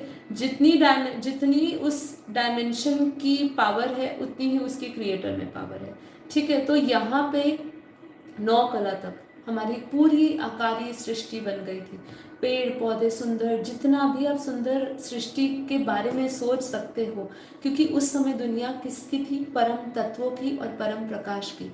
क्योंकि 9 कला तक हम समझते हैं, 14 कला तक हमारा, 16 कला में मैंने आपको जैसे कहा कि परम आकाश तत्व हमारे अंदर बनने लगा धीरे धीरे। फिर जैसे जैसे हमारे संकल्प चलने लगे, तो संकल्पों से हमारे अंदर परम वायु तत्व बनने लगा। तो 14 कला तक परम वायु तत्व भी धीरे धीरे आ गया हमारा। 14 से हम 9 कला के पूरा क्रिएशन कर रहे थे। जब इतनी अनंत क्रिएशन हमारी चल रही थी, तो धीरे धीरे परम अग्नि तत्व भी आ गया। तो आप समझे, ये जो परम लाइट का गोला था, यहाँ से लेके अगर हम ये 9 कला तक की बात करें, ठीक है, तो यहाँ पे जो परम प्रकाश की दुनिया थी, वहाँ से लेके यहाँ तक हम जब तक आए, तो आकार बनते बनते हमारा जो शरीर था वो परम आकाश, परम वायु, परम अग्नि का भी मिक्सचर हो गया। तो हमारा जो कॉम्बिनेशन था, हमारी बॉडी जो थी, शरीर था, वो परम तत्व और परम प्रकाश का कॉम्बिनेशन हो गया। इसके अंदर भी हम बहुत गहराई में जाए, तो बापूजी ने इतनी गहराई में समझाया कि हर एक कला में कितना परम प्रकाश है, कितना परम तत्व है, हमें ये अभी नहीं समझना है, पर इतना हमें क्लैरिफिकेशन होनी चाहिए। क्योंकि हम ये जब ऊपर से नीचे की जर्नी को समझ रहे हैं, तो जैसे हम ऊपर से नीचे आए हैं, वैसे ही हम नीचे से ऊपर जाएंगे, ठीक है। तो जब आज हम बोलते हैं कि हम परम तत्वों में जाएंगे, तो ये शरीर सीधा परम तत्वों में नहीं बदलेगा। जब हम धरती पे आए थे, तो जैसे हमने यहाँ समझा कि धीरे धीरे परम आकाश आया, फिर परम वायु आया, परम अग्नि आया। इसी से अगर हम 9 कला से ऊपर की दुनिया, अभी हम नीचे नहीं आए, इसलिए 9 कला से ऊपर अगर मुझे ट्रैवल करना है, तो धीरे धीरे मैं जब अपनी योग शक्ति तब बढ़ाऊंगी, जब उधर भी हर एक ब्रह्मांड में, हर एक गैलेक्सी में, हर एक यूनिवर्स में अगर आत्मा पावरफुल है, उसके अंदर 16 कला से ऊपर की पावर है। मान लीजिए यूनिवर्स में कोई आत्माएं आई है, आज हम समझेंगे कि यूनिवर्स में ही बाहर से आत्माएं आती हैं। तो जब वो धरती पे आती है, तो उनकी पावर अभी वो भूल चुके हैं, लेकिन एक्चुअल में उनकी पावर तो 16 कला से ऊपर है। तो जब ये पूरा वाइंड अप होगा ये यूनिवर्स, तो वो आत्माएं ऊपर चली जाएगी। तो वो भी यहाँ पे बैठ के कई आत्माएं तपस्या कर रही है अभी भी ऊपर जाने में, ठीक है। तो ये जैसे जैसे ऊपर जाएंगी, तो उनके अंदर परम अग्नि, परम वायु, परम आकाश, फिर धीरे धीरे वो परम प्रकाश महतत्व की बनेगी। तो ये धीरे धीरे हमारे अंदर पावर आएगी। एकदम हम झटके से ये सब शरीर हमारा एकदम नहीं बन जाएगा। चाहे स्पीड आपकी ज्यादा हो सकती है, जब आप बेहद के समय की बात करेंगे, स्पीड इतनी ज्यादा होगी, मतलब स्पीड प्रकाश की गति में आप होगी, तो आपको समय जो है पता ही नहीं चलेगा, सेकेंडों में वो बीत जाएगा और सेकेंडों में चेंज होगा आपका शरीर। अब यहाँ से हम 9 कला को समझते हैं। 9 कला से नीचे की जो दुनिया है, वो जो है पूरी धीरे धीरे तत्वों की दुनिया बढ़ने शुरू हो गई। तो ये तत्वों की दुनिया हमारी 9 कला से नीचे धीरे धीरे तत्व बनने लगे। 9 कला तक हमारे पास 33 करोड़ आत्माओं की रचना हो चुकी थी। अब ये जो 33 करोड़ रचनाएं बोली, हर एक यूनिवर्स में, हर एक गैलेक्सी में, हर एक ब्रह्मांड में हम देवी देवताओं की बात करते हैं, ठीक है। कि ब्रह्मा ने जब हमने ब्रह्मांड की क्रिएशन को समझा था, तब हमने समझा था कि ब्रह्मा ने अपने संकल्पों से सप्तऋषि, जिनको हम परम पुरुष कहते हैं, उनकी रचना करी और वही देवता बन गए। तो ब्रह्मांड में भी देवी देवता थे। और यहाँ पे जब हम 33 कोटि देवी, 33 करोड़ आत्माओं की बात करते हैं, जिनको हम कहेंगे 33 कोटि महा, जैसे यहाँ क्या हो गया, परम महाशिव की रचना है ना, हम उसके ब्रह्मांड की बात कर रहे हैं। तो यहाँ जो देवता की कैटेगरी हो गई, वो भी परम महादेवता थे। और उन्हीं 33 कोटि देवताओं ने अपने अंदर से प्रकृति निकाली, जिनको हम देवियां बोलते हैं। 33 करोड़ परम महादेवियां निकाली, और उनके ही द्वारा आगे जो जो शिव शक्ति हम कहते हैं अलग हो गए, देवी देवता अलग हो गए। वो जब कंबाइंड रूप में थे, वो जो लाइट माइट पुरुष प्रकृति के रूप में जब बनने लगे, वो है 9 कला से नीचे की दुनिया। जैसे जैसे नीचे आने लगे, 8 कला से नीचे आने लगे, तो हम समझते हैं कि पुरुष और प्रकृति बनने लगी, अलग अलग भेद हो गया फिर दोनों में। ठीक है, तो ये 8 कला में ही, हमारी 8 कला से ही हमारी गैलेक्सियां भी बनने लगी। अब ये जो हम यूनिवर्स की क्रिएशन को समझ रहे थे, अब तक ये पूरी क्रिएशन निराकारी से आकारी फॉर्म में आ रही थी, और आकारी से अब धीरे धीरे उन्होंने अपनी एक ये तत्वों की दुनिया बनने लगी। जैसे ही 8 कला से हमने समझा कि 8 कला से गैलेक्सियां बनने लगी। यूनिवर्स में हम समझते हैं कि हमारे यूनिवर्स में अनंत गैलेक्सियां घूम रही है। तो ये गैलेक्सियों की क्रिएशन 8 कला के बाद से शुरू हुई। अब हम इसको और विस्तार में अगर समझना चाहे तो देखिए, 8 कला से 7, 7 से 6, 6 कला, ये सब जो चीज़ें मैंने लिखी है, धीरे धीरे यहाँ पर कॉम्बिनेशन परम तत्वों का और तत्वों का बढ़ने लगा। जैसे कि हम 8 कला की बात करते हैं, तो यहाँ पे 90% परम तत्व बापू जी ने बताया, 10% तत्व बोले। फिर जैसे जैसे हम नीचे जा रहे हैं, आप समझिए ये धरती है, मतलब हम नीचे आ गए अगर हम समझते हैं उस अवस्था से, क्योंकि ये पावर हाउस सीधा नीचे, ये सब कुछ धीरे धीरे नीचे उतरता आ रहा है। कुछ अंश पावर का हम ऊपर छोड़ के आए, और कुछ धीरे धीरे नीचे ही आ गया। ये जो 16 कला का पूरा ब्रह्मांड, 16 कला का जो पूरा परम महाब्रह्मांड था, जिसको हम यूनिवर्स कह रहे हैं, वो यहाँ 0 कला पे आ गया। अब इस 0 कला को आप समझिए, ये जो यूनिवर्स मैंने बनाया है, ये यूनिवर्स आज की कंट्रोलिंग जिस तरीके से चल रही है यूनिवर्स की, ये हमारा पूरा, मैंने ऊपर बाहर बाउंड्री में लिखा है 0 कला का यूनिवर्स। अब जो हम ऑब्जर्वेबल और यूनिवर्स की बात करते हैं कि 156 अरब प्रकाश, 156 प्रकाश वर्ष का ये ऑब्जर्व करा है यूनिवर्स, वो ये 0 कला का है। 0 कला का अगर हम ये पूरा व्यास डायामीटर को समझे, तो ये 156 बिलियन लाइट ईयर्स का है। और इस लाइट ईयर्स को ही लोग जो हमारे वैज्ञानिक हैं वो समझा रहे हैं। अब इसकी कंट्रोलिंग समझनी है हमें। देखिए, इसमें मैंने काफ़ी चीज़ों को छोड़ा है। आप हमारी बुक को पढ़िए, वीडियो को पढ़िए। एक वीडियो में समझाना लगभग इम्पॉसिबल है, बट मैं थोड़ा आपको क्रिएशन के बारे में इसलिए सब लेवल से समझा रही हूँ कि आपको ये ना लगे कि भाई ये हवाई ज्ञान है। आपको कहीं पर भी ये ज्ञान को समझते हुए ये नहीं महसूस होना चाहिए कि ये हवा में बात कर रहे हैं, क्योंकि हमारे शास्त्र भी कहीं ना कहीं इनकी छोटे छोटे प्रमाण दे रहे हैं, इसलिए बहुत ज़ोर लगता है। अब मैं समझती हूँ, बापूजी जब हमें समझाते हैं, कई लोग कहते हैं हमें समझ नहीं आता है, जब माँ समझाती है तो समझ लेते हैं, क्योंकि वो रियलाइजेशन के भाव से समझा रहे हैं, वो पूरा रियलाइज कर रहे हैं कि प्रकाश, परम तत्व और तत्व, ये पूरा दुनिया को अपनी एनर्जी लेवल पे, कॉन्शियस लेवल पे हम इसको डिफ्रेंशिएट कर पा रहे हैं और इसको रियलाइज़ कर पा रहे हैं। इसलिए माँ की भाषा हमें समझ आती है। जब बापूजी समझाते हैं, काफ़ी बार लोग कहते हैं मुझे नहीं समझ आ रहा। आज जब मैं आपके सामने इस चीज़ को प्रस्तुत कर रही हूँ, काफ़ी ज़ोर लगता है इसको समझाने में, क्योंकि ये बहुत मुश्किल है इसको शब्दों में समझाना। और हम जानते हैं जो बेहद के ज्ञान से नहीं जुड़े होंगे, उनके लिए इस चीज़ को हजम करना ही बहुत मुश्किल है। और जैसे जैसे हम मल्टीवर्स की तरफ जाएंगे, टुडेज मल्टीवर्स को समझेंगे और हमारा माइनस कला के मल्टीवर्स को समझेंगे, तब तक तो बहुत ही डिटेल हो चुका होगा इसका ज्ञान का, है ना। अब मैं आपको समझाऊंगी। अभी हमने उस दिन मैंने आपको एक फ़ोटो भी दिखाई थी यूनिवर्स की। ये यूनिवर्स का चित्र मैंने आपको कल दिखाया था, इतना क्लियर नहीं है। वही जो मैंने छोटा सा बनाया है उसी को मैं समझा रही हूँ। ये जो है, ये पूरा जो यूनिवर्स है हमारा, ये यूनिवर्स आप समझ सकते हैं जब बापू जी समझा रहे हैं जीरो कला का यूनिवर्स। आज कंट्रोलिंग कैसे हो रही है हमारी यूनिवर्स में? यूनिवर्स को कोई तो कंट्रोल कर रहा है, तो कौन चला रहा है? तो हमने समझा कि परम महाशिव उसको कंट्रोल कर रहे हैं। अब वो परम महाशिव, जैसे कि हमने इस क्रिएशन की फोटो को समझा, इस क्रिएशन की फोटो में समझा कि वो ऊपर से नीचे आ गया है, परम महाशिव नीचे जीरो कला में आ गया। अब उसकी कंट्रोलिंग जो है वो सेंटर पॉइंट से हो रही है। अब ये जो सेंटर पॉइंट है ये हमें समझना है। ये जो सेंटर पॉइंट है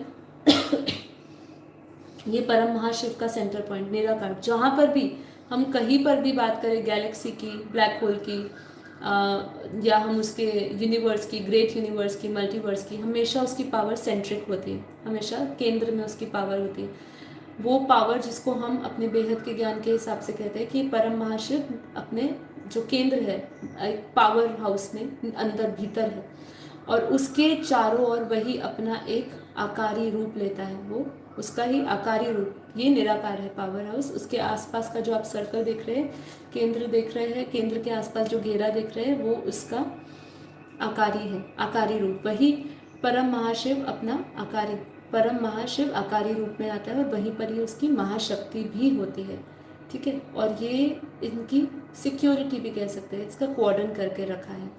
आज ऐसे कंट्रोलिंग सिस्टम है, बापूजी ने अपनी दिव्य दृष्टि से पूरा कंट्रोलिंग यूनिवर्स का हमें समझाया है, ठीक है।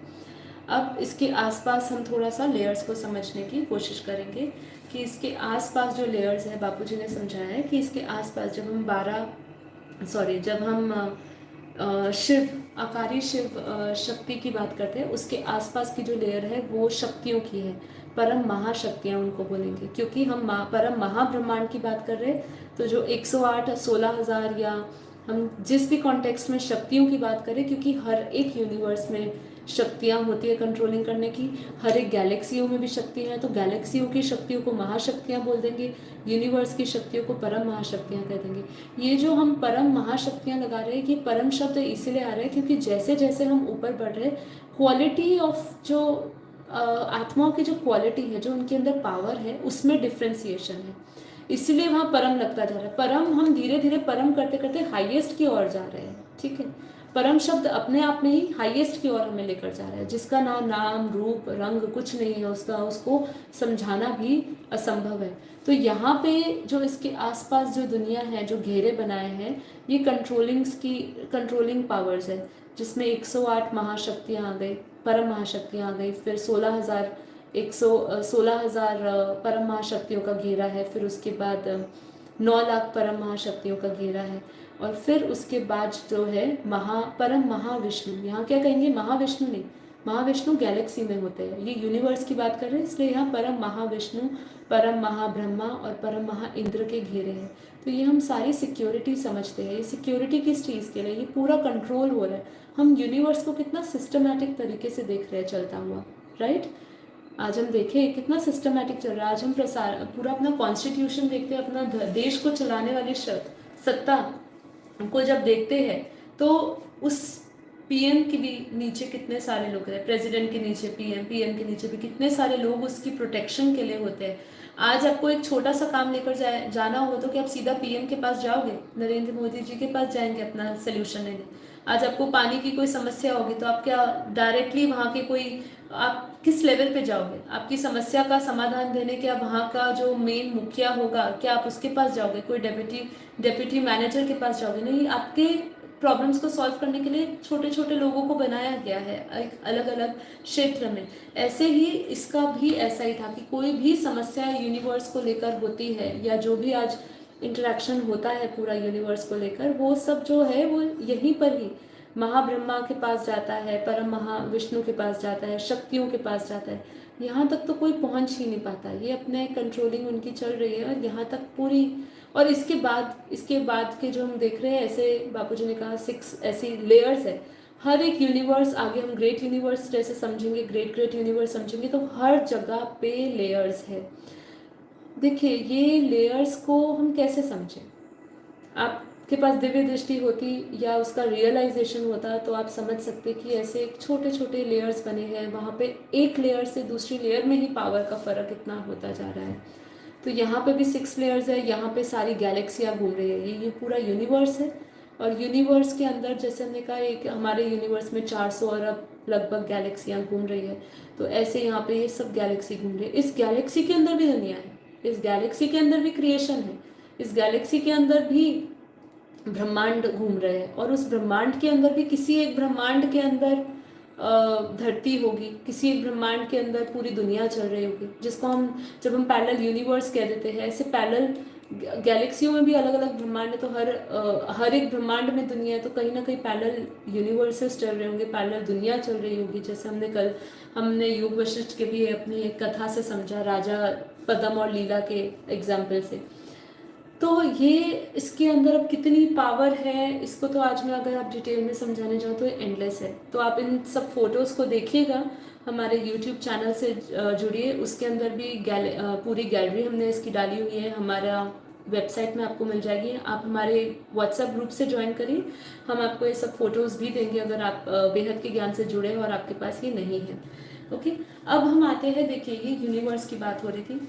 मुझे पता है समय 1 घंटा हो चुका है, लेकिन मैं चाहती हूँ कि हम बेहद का ज्ञान कोर्स 10 दिन में ख़त्म करें, इसलिए आप सब मेरे साथ बने रहिए और इसको समझते रहिए थोड़ी देर। और हम योग सिर्फ आखिरी के 10 मिनट कर लेंगे, लेकिन इसको थोड़ा सा मुझे और कंप्लीट करना है, तो इसलिए सुनते जाइएगा आगे। तो अभी हमने अभी तक बात करी यूनिवर्स, ठीक है। अभी यूनिवर्स के अंदर हमने गैलेक्सी और ब्रह्मांड की बात करी, हमने शिव जाना, महाशिव जाना, परम महाशिव जाना, इसकी क्रिएशन को समझा। इसकी क्रिएशन में आपको मैं बोलूँ जिस तरीके से मैंने समझा है वो उसका 10% भी नहीं है। आप प्लीज़ इसको बापूजी की वीडियो से रेफ़र करिएगा, उसमें इतने 1-1 घंटे के एपिसोड्स हैं और हमारी बुक में भी हमने डिटेल में समझाया हुआ है। अब इसके बाद आता है कि हमारे यूनिवर्स से परे क्या है। हम यहाँ पे समझना चाहते हैं यूनिवर्स से भी परे। अब यहाँ पे हमारा एक कॉन्सेप्ट आता है मल्टीवर्स।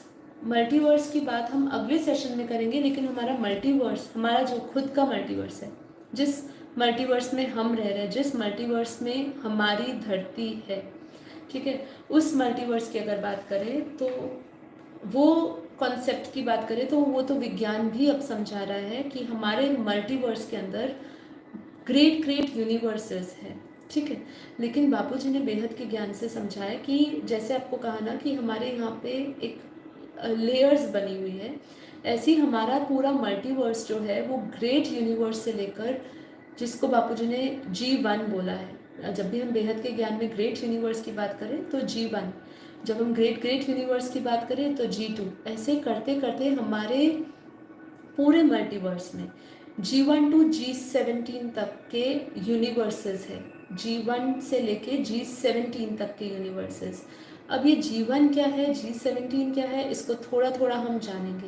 ये यूनिवर्स से ऊपर है, मतलब अगर हम ग्रेट यूनिवर्स की बात करें तो हम ग्रेट यूनिवर्स की क्रिएशन की बात करें तो ग्रेट यूनिवर्स के अंदर बहुत सारे यूनिवर्सेस घूम रहे हैं।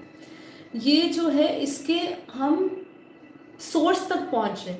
ये आज हम यहाँ बैठे हैं धरती पे और धरती को क्रॉस कर करके हम जैसे यूनिवर्स में पहुँच गए, तो अब यूनिवर्स के बाहर जाना चाहते हैं। अब यूनिवर्स के जब हम बाहर जा रहे हैं तो वहाँ पे हम भी एक यूनिवर्स देख रहे हैं जिसको हमने ग्रेट यूनिवर्स बोला। अब उस ग्रेट यूनिवर्स जिसको G1 है, वहाँ पे बहुत सारे यूनिवर्स घूम रहे हैं। ऐसे G2 है, G2 को बोलते हैं ग्रेट ग्रेट यूनिवर्स। मतलब ये जो ग्रेट ग्रेट हम लगाते जा रहे हैं, ये आप समझिए आप टूवर्ड्स हायर डायमेंशन जा रहे हैं, पावर बढ़ती जा रही है, बढ़ती जा रही है। इसीलिए हमने ये जो बुक बनाई लाइफ इन मल्टीवर्स, इसके अंदर पूरा एक चैप्टर है G1 to G17 तक समझने का, जो हमारे मल्टीवर्स में है। बापूजी ने बताया ऐसे अनंत मल्टीवर्स है। जब हम मल्टीवर्स की थ्योरी से भी परे जाएंगे और हम ग्रेट ग्रेट मल्टीवर्स समझेंगे, तब आपको पता चलेगा कि ग्रेट ग्रेट मल्टीवर्स के अंदर भी, जैसे हमारे यहाँ पर G17 तक के यूनिवर्सेस बता दिए बापूजी ने, कहीं में 45 तक यूनिवर्सेस है। इसको साइंस भी कई हद तक बताती है। जब हम मल्टीवर्स की थ्योरी को समझते हैं तो साइंस कहती है कि किसी के अंदर कितने यूनिवर्सेस है, किसी के अंदर कितने यूनिवर्सेस है। तो जब हम बेहद के ज्ञान से समझते हैं थोड़ा और हमें पता चलता है। अब मैं आपके सामने एक छोटी सी फोटोज, एक ग्राफ शेयर करने वाली हूँ, ये वाला। ठीक है, ये थोड़ा बड़ा है, बहुत बड़ा है, मतलब ऐसे, और इसको थोड़ा सा समझाना। ये मेन मुझे आपको ये टेबल दिखानी है। ये टेबल में हम लोगों ने नीचे धरती दिखाई है, उसके बाद हम लोगों ने सबसे स्मॉलर यूनिट मैंने आपको बताया ब्रह्मांड, उससे ऊपर की जो यूनिट है गैलेक्सी जिसको महाब्रह्मांड, उससे ऊपर की जो ये लिखा है वो है यूनिवर्स, परम महाब्रह्मांड। अब उसके बाद शुरू होता है ये जो येलो कलर से लिखा, येलो कलर जो लिखा है उससे ऊपर है, सॉरी आपको नहीं पता चल रहा होगा स्क्रीन में, मुझे भी नहीं पता आपको सीधा दिख रहा है या नहीं। तो इसके ऊपर ग्रेट यूनिवर्स G1 है। इसके अंदर हम लोगों ने समझाया कि ग्रेट यूनिवर्स को क्या बोलते हैं, मतलब, और ग्रेट यूनिवर्स के मालिक को क्या बोलते हैं, और जो उनका स्थान है उसको क्या बोलते हैं, ये हमने समझाया है। तो आपको ये समझना इसलिए ज़रूरी है क्योंकि हम आने वाले समय में हमारे मल्टीवर्स को समझेंगे, और हमारा जो मल्टीवर्स है वो पूरा 100 कला के ब्रह्मांड का है। हमारा मल्टीवर्स 100 कला का है। 100 कला, अब तक कला आप समझ चुके हैं कि वो पावर है।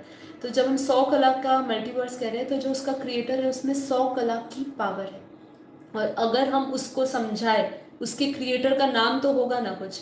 अब जैसे यहाँ पे आपका शरीर का नाम दिया हुआ है, हम यहाँ पे हम ऊपर त्रिदेव का नाम लेना होता है तो हम समझ जाते हैं कि ब्रह्मा विष्णु महेश, ठीक है। अब इसके ब्रह्मांड के मालिक को हम समझ जाते हैं कि भाई वो शिव है। अब इससे ऊपर के भी मालिक को समझ लेते हैं, लेकिन जब हम मल्टीवर्स के मालिक की बात करेंगे, क्योंकि आप समझे ये क्रिएशन क्यों समझे, क्योंकि हम धीरे धीरे ऑलमाइटी अथॉरिटी तक जा रहे हैं। आपको समझना पड़ेगा कि हमारा जो मेन जो जिसमें से समस्त दुनिया निकली है, ये तो अभी हम बहुत नीचे लेवल पे अभी बात कर रहे हैं। ऑल माइटी अथॉरिटी जिसको कहते हैं, ठीक है, वो ऑल माइटी अथॉरिटी जो कभी नहीं आया, जो सिर्फ इस युग में इस समय पे आया हुआ है, वो अवतरित अलग अलग अवतार में आए, अलग अलग रूप में आए, और किन किन के रूप हुए ये भी हमें नहीं पता, मतलब हमें ज्ञान ही नहीं है। बेहद के ज्ञान में हमें ये डिफरेंस पता चल रहा है कि जो मल्टीवर्स है अगर हम उसको समझाए तो परम रेज टू पावर 100 करें ना, मतलब परम परम परम परम परम परम परम ऐसे 100 बार लगा दीजिए और फिर लगाइए महाशिव, तो वो हमारे एक मल्टीवर्स का क्रिएटर होगा।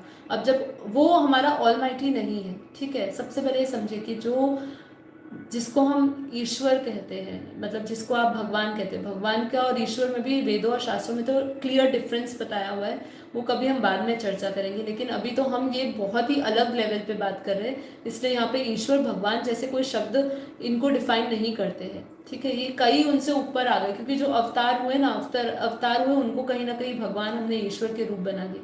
लेकिन जो वो परम सत्ता है, जिसको परम पिता परमात्मा का है, जिसको बेहद का परम पिता परमात्मा का है, जिसको ऑलमाइटी का है, वो ये नहीं है। ये तो अभी हम क्रिएशंस पे ही अटके हुए हैं। वो तो मल्टीवर्स का भी क्रिएटर कोई है, ग्रेट ग्रेट मल्टीवर्स, उसका भी कोई क्रिएटर है, उसका भी कोई क्रिएटर है। हम जब बीज रूप आत्माओं को समझेंगे, 108 16,000 कब आत्माएं बनी, 9 लाख आत्माएं कब बनी, तब हमें वास्तव में समझ आएगा कि वो इन सब के क्रिएटर है। मतलब एक इतनी बड़ी दुनिया में से एक के अंदर से एक के अंदर से एक के अंदर से एक निकलते आ रहे हैं, ठीक है। सब में अलग अलग पावर भी अलग अलग जा रही है। जैसे कि आज हम पेड़ को देखते हैं, पेड़ में से, बीज में से जब मूल निकलता है, मूल में से तना, तने से टहनियाँ, टहनियों से उसका फल बनता है, पत्ते बनते हैं, सब में अलग अलग रस, सब में अलग अलग उनकी लाइफ भी अलग अलग, सबकी एनर्जी अलग अलग। ऐसे ही जो क्रिएटर है जिसको हम मूल कह रहे हैं, उस मूल में से जितना भी निकला है सब अलग अलग पावर के अलग अलग समय पे निकले हैं, ठीक है। अब हम ग्रेट ग्रेट यूनिवर्स, जैसे मैंने कहा कि इसके भी हमने बहुत सारे चित्र बनाए हुए हैं। बापूजी के एक पूरी प्लेलिस्ट है G1 to G17 तक, जिसमें वो समझा रहे हैं, ओके।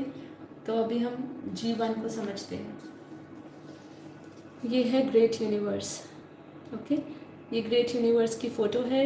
ये फ़ोटो में भी कंट्रोलिंग सिस्टम समझाया है बापूजी ने कि ग्रेट यूनिवर्स के अंदर बहुत सारे यूनिवर्सेस घूम रहे हैं। अब एक एक यूनिवर्स की हम बात करें, एक एक यूनिवर्स की,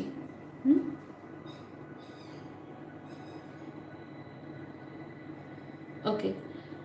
अगर हम इसकी बात करें तो इसके अंदर भी दुनिया है, इस यूनिवर्स के अंदर भी, ठीक है। अब ये जो बाउंड्री बनाई है, ये हम लोगों ने बनाई है ग्रेट यूनिवर्स की। कंट्रोलिंग पावर यहीं पर ही है।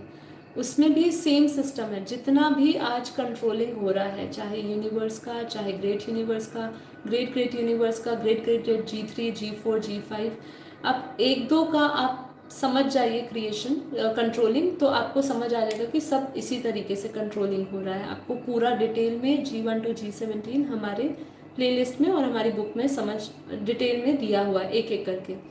अब इसमें भी यहाँ पे जो है वो ग्रेट यूनिवर्स का क्रिएटर है, जिसको हम बोलेंगे परम परम महाशिव। क्यों परम परम महाशिव? क्योंकि परम महाशिव तो एक यूनिवर्स का क्रिएटर हो गया, परम परम महाशिव हो गया हमारा ग्रेट यूनिवर्स का क्रिएटर। इसके आसपास उसकी आकारी परम परम महाशिव और परम परम महाशक्ति, इसके ऊपर शक्तियों का घेरा है 108, 16,000, 9 लाख। फिर यहाँ पे परम परम महाविष्णु, परम परम महाब्रह्मा, परम परम महा इंद्र, ऐसे घेरे बने हुए हैं। और यहाँ पे यूनिवर्सेस घूम रहे हैं ग्रेट ग्रेट यूनिवर्स में। इस वायुमंडल में कितनी पावर है बापूजी ने वो भी समझाया है। इसके अंदर भी अनंत लेयर्स है, हर एक लेयर के अंदर ब्रह्मांड घूम रहे, यूनिवर्स घूम रहे हैं हर एक लेयर में, ठीक है। और इसकी अगर हम वायुमंडल में पावर की बात करें तो बापूजी ने कहा कि इसके वायुमंडल में परम लाइट बची ही नहीं है। आप समझिए हम कौन सा ग्रेट यूनिवर्स की बात कर रहे हैं। जब हमने यूनिवर्स की समझी बात, तो यूनिवर्स में जो क्रिएशन समझी तो हमने समझा वो जीरो कला में आ गया। तो वो जो परम प्रकाश था धीरे धीरे खत्म हो गया, लुप्त ही हो गया, ऑलमोस्ट लुप्त हो गया। और 8 कला से हमने क्रिएशन के टाइम पे समझा यूनिवर्स के, अभी इसी एपिसोड में, कि वो 8 कला से तत्वों और परम तत्वों की दुनिया बन गई। तो जो क्रिएशन हो रही थी उसके अंदर जो पावर है वो बिल्कुल जीरो कला तक तो नेग्लिजिबल, मतलब ना के बराबर, परम लाइट बची ही नहीं। और वैसे ही ग्रेट यूनिवर्स की जब हम बात करते हैं तो यूनिवर्स के कंपेरेटिवली ग्रेट यूनिवर्स में भी अगर हम परम लाइट की बात करें तो बापूजी ने कहा 0.001% है। अब समझिए आत्मा थी 100% परम प्रकाश की, वो 100% परम प्रकाश से वो नीचे आ गई परम तत्वों में और तत्वों में। तो अगर इसका वायुमंडल समझे तो इसका वायुमंडल हमारा होता है परम लाइट का, परम तत्व का और तत्वों का, जिसके अंदर जो तत्व है वो 99% बापूजी ने कहा। आप अब समझिए ग्रेट यूनिवर्स के अंदर ही तत्वों की दुनिया को समझिए, यहाँ ही 99% तत्व है। कौन सा? आकाश वायु अग्नि। लेकिन हम जब अपने धरती के सूक्ष्म दुनिया को और उस दुनिया ग्रेट यूनिवर्स को कंपेयर करते हैं जो कई ऊपर है ना, उसको हम कंपेयर करते हैं तो उसमें भी सूक्ष्म में सूक्ष्म है। इसलिए ये रियलाइजेशन कोर्स कहा। प्रत्येक एनर्जी को आपको, प्रत्येक पावर को आपको फील और महसूस करना पड़ेगा कि क्या वो शक्ति रही होगी। 1 सूर्य की रोशनी, 10 सूर्य की रोशनी, और जब 100 सूर्य की रोशनी हो जाती है तब क्या फेर होता जाता है। समझने की कोशिश करिए, कल्पना करिए 1 सूर्य की रोशनी रख दी आपके सामने, अब आपके सामने 10 है, 100 है, ऐसे अनंत सूर्य की रोशनी कर देते हैं। और उसमें भी जब हम बेहद के सूर्य की बात कर लेते हैं जो अपने आप में ही ये स्थूल लाइट नहीं दे रहा, परम प्रकाश दे रहा है, परम अग्नि तत्व दे रहा है, आप समझिए तो वो कितना हाई वोल्टेज का होगा। हम धीरे धीरे हाई वोल्टेज की तरफ बढ़ रहे हैं, ठीक है। तो अब ग्रेट यूनिवर्स में तत्व 99%, 0.001% का। अब हम इससे ऊपर जैसे G2 में जाते हैं। G2 हमारा बहुत ही इंपॉर्टेंट ग्रेट यूनिवर्स जिसको कहा, जिसका मालिक अगर कहे तो परम रेज टू पावर 3 लगाए, परम परम परम महाशिव हुए, ठीक है। और उनका जो दुनिया हुई जिसको हम कहेंगे उसको क्या बोलेंगे? परम परम परम परम 3 बार लगाए महाब्रह्मांड। ये हमारा G2 हुआ। अब इस G2 में बहुत ही इम्पॉर्टेंट चीज़ें समझनी है। क्यों समझनी है? हमारा बहुत इम्पॉर्टेंट है G2। क्यों इम्पॉर्टेंट है वो मैं एक मिनट।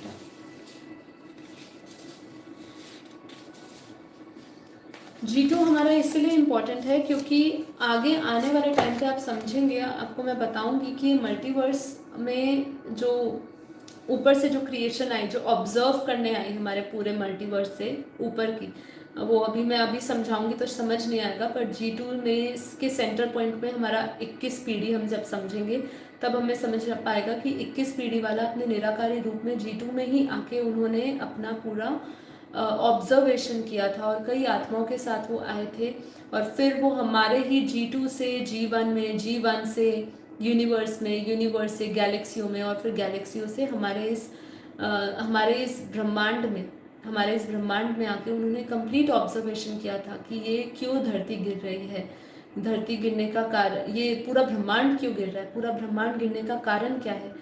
इसको समझने के लिए सभी जो दिव्य ऊपर की जो आत्मा है वो G2 में उतरी थी, इसलिए G2 की एक अलग ही महत्वता है। और यहाँ पे जब हम इसकी लेयर्स को समझते हैं, राइट, जब हम G2 को समझते हैं, ये मैं G2 का दिखा रही हूँ, आपको ऑलमोस्ट सेम दिखेगा क्योंकि सबकी कंट्रोलिंग एक जैसी है। बट इधर हम देखते हैं कि यहाँ पे जो आत्मा है, जैसे मैंने आपको कॉर्डन करे थे लेयर्स में कि हमारे पास 108 परम परम महाशक्ति का लेयर है, 16,000 का है, 9 लाख का है। 9 लाख के ऊपर जो 2 करोड़ महाशक्तियाँ होती है वो भी यहाँ पे उनकी भी एक लेयर बन जाती है G2 में। G1 में सिर्फ 9 लाख तक की लेयर होती है, उसके बाद विष्णु, ब्रह्मा और इंद्र की लेयर होती है। यहाँ पे अगर हम बात करेंगे तो यहाँ पे 2 करोड़ महाशक्तियाँ भी का भी एक लेयर होता है। वो लेयर समझिए, उनकी एक दुनिया, एक उनका गोला, एक उनका ब्रह्मांड, वो भी कॉर्डन करके रखा है उन्होंने। और वो क्या करती है, वो पूरी कंट्रोलिंग करती है। जितनी भी महाशक्तियाँ हुई, 108, 16,000, 1,000, 9 लाख, 2 करोड़, ये सब महाशक्तियाँ जो निकाली, जिनको प्रकृति भी कहेंगे, इन्होंने ये सब कंट्रोल करती थी। अब यहाँ पे भी, इसके अंदर भी सेम कंट्रोलिंग सिस्टम है और इसके अंदर बहुत सारे G2 के, ये G2 है पूरा और इसके अंदर G1 घूम रहे हैं। ओके, इसके अंदर भी वायुमंडल की बापूजी ने पावर बताई है, कितनी वायुमंडल में शक्ति है। ठीक है, तो ये वायुमंडल का आपको पावर और ये सब समझना है तो ये आप वीडियो को देखिए और हमारी बुक को पढ़िए, पता चल जाएगा। इसमें मेन इम्पॉर्टेंट चीज़ ये बताने के लिए है कि जो इसमें हम रेशो समझा रहे हैं, जैसे जैसे हम यूनिवर्स से ऊपर जाते जाएंगे, ठीक है, जैसे जैसे हम यूनिवर्स से ऊपर जाते जाएंगे, जैसे मैंने पीछे आपको बोला था कि जो तत्व थे वो 99% थे। अगर हम G2 की बात करें तो वहाँ पे 98.5 तत्व बोले बापू जी ने परसेंटेज में। अब आप यहाँ पे रियलाइजेशन शुरू होता है। रियलाइजेशन इसीलिए शुरू होता है कि अब आप देखिए, यूनिवर्स में हम एक तत्वों का कॉम्बिनेशन दे रहे थे अलग। अभी हम जब ग्रेट यूनिवर्स तक आए तो ग्रेट यूनिवर्स में 99% था, ग्रेट यूनिवर्स में आए तो 98.5 हो गया। मतलब तत्व कम होते जा रहे हैं, परम तत्व बढ़ते जा रहे हैं। परम तत्व के साथ धीरे धीरे आगे परम आकाश जो है वो धीरे धीरे बढ़ता जाएगा। यहाँ आता है रियलाइजेशन कि जब हम योग में भी हम संकल्पों से, जब हम अब आप ये जब पूरा बेहद के ज्ञान कोर्स आप कर लेंगे, आपका योग और अच्छी तरह लगेगा क्योंकि आप समझ पाएंगे पूरी डायमेंशंस को, पूरी सब चीज़ों को। तो वहाँ पे क्या होगा, आप जब योग में बैठेंगे तो आप समझ पाएंगे कि हम इस धरती में जब ये 5 तत्वों में बैठे हैं, 5 तत्व से परे हम जब जाएंगे तो हमारे अंदर सबसे पहले 2 तत्व खत्म होंगे। 2 तत्व कौन से? मिट्टी और जल तत्व, वो हमारे अंदर खत्म होगा। जैसे ही वो तत्व खत्म होंगे, हमारा शरीर 3 तत्वों का बनेगा। फिर हमारे अंदर आकाश, वायु, अग्नि, इसके अंदर भी इसका एक कॉम्बिनेशन है। जैसे जैसे आप layers to layers, dimension to dimension cross करते जाएंगे तो परम अग्नि तत्व का कॉम्बिनेशन और परम वायु तत्व का कॉम्बिनेशन पहले का काम करेगा। उसके अंदर परम अग्नि तत्व आपका कम होता जाएगा, परम वायु बढ़ता जाएगा। और इसको भी पार करते हुए आपको पता नहीं कितने आपको लोगों को क्रॉस करना पड़ेगा, क्योंकि जैसे हमने समझा था कि विष्णुपुरी जो है वो कारण जगत है, वहाँ पे हमारा परम तत्व का शरीर, मतलब वहाँ पे परम तत्व 50-50 होते हैं। तब आप समझ पाओगे कि वहाँ पे हमारी बॉडी ऐसी होती है। अब परम तत्वों के अंदर भी आकाश, परम वायु, परम अग्नि, इन सबका कॉम्बिनेशन है। हम जब इससे भी ऊपर जाते हैं तो हर एक लेयर के सूक्ष्म पार्ट में एंटर कर रहे हैं, समझने की कोशिश कर रहे हैं, मैं रियलाइजेशन करवाने की कोशिश कर रही हूँ। और फिर इससे ऊपर परम आकाश से बढ़ते हुए जब हम परम प्रकाश में भी जाएंगे, उस परम प्रकाश की भी क्वालिटी बदलती जाएगी। और इसीलिए हमने उसको परम प्रकाश की क्वालिटी को समझने के लिए हमने कला की बात कर दी। अब यहाँ पे हम G2 पे आए, ऐसे ही G3 है, G4 है, G5 है, G6 है, G7 है। मेन अगर मैं कहूँ तो सबका सेम ही है, जो कंट्रोलिंग सिस्टम है सबका सेम है। इसलिए मैं इसको एक एक को अलग से नहीं लेने जा रही हूँ, लेकिन आपको इतना बता देती हूँ कि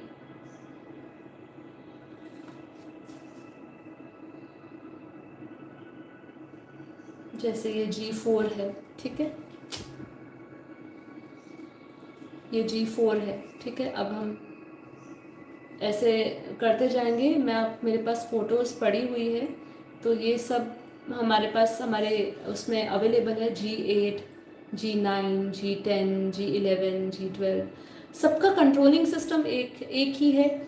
बस जब हम, जैसे मैंने आपको कहा G2 में 2 करोड़ की हमने एक महाशक्तियों की लेयर देखी, ऐसे ही हम जब G7 पे आते हैं तो वहाँ पर 33 करोड़ महाशक्तियों की भी हम एक लेयर देखते हैं G7 पे, ठीक है। तो G7 में भी वहाँ पे कंट्रोलिंग के लिए 33 करोड़ महाशक्तियाँ रखते हैं। ऐसे ही पूरा G1 to G17 जैसे जैसे जाएंगे आप पूरा, अगर हम G17 को अगर हम लास्ट लेते हैं अभी समझने के लिए, ये G17 कहाँ है? ये पूरा G1 to G17 ये हमारे पूरे मल्टीवर्स में है। हमारा पूरा मल्टीवर्स का घेरा ले लीजिए, उस घेरे में ग्रेट, अब हर एक G17 में भी G16 है, G15 है, G14 है, G13 है। मतलब इसलिए मैंने एक लास्ट एपिसोड में डिब्बी में डिब्बी, डिब्बी में डिब्बी, डिब्बी में डिब्बी, ऐसे करते करते आज हम अगर अपनी धरती की बात करें, हमारी धरती एक सुई के नोक के बराबर भी नहीं है, ठीक है। तो ये समझना। अब जैसे मैंने आपको यहाँ पे, मैं सीधा G17 पे इसलिए लेकर आई हूँ क्योंकि कंट्रोलिंग सबकी एक है, लेकिन आपको ये समझना होगा कि मेन जो रियलाइजेशन की बात आती है वो यहाँ पे ये आती है कि इसकी पावर, यहाँ जो वायुमंडल में बापूजी ने पावर समझाई है, यहाँ पे जो पावर समझाई है वो समझाइए कि यहाँ पे 80% 0.80% टू 0.85 परम लाइट हो जाती है, ठीक है।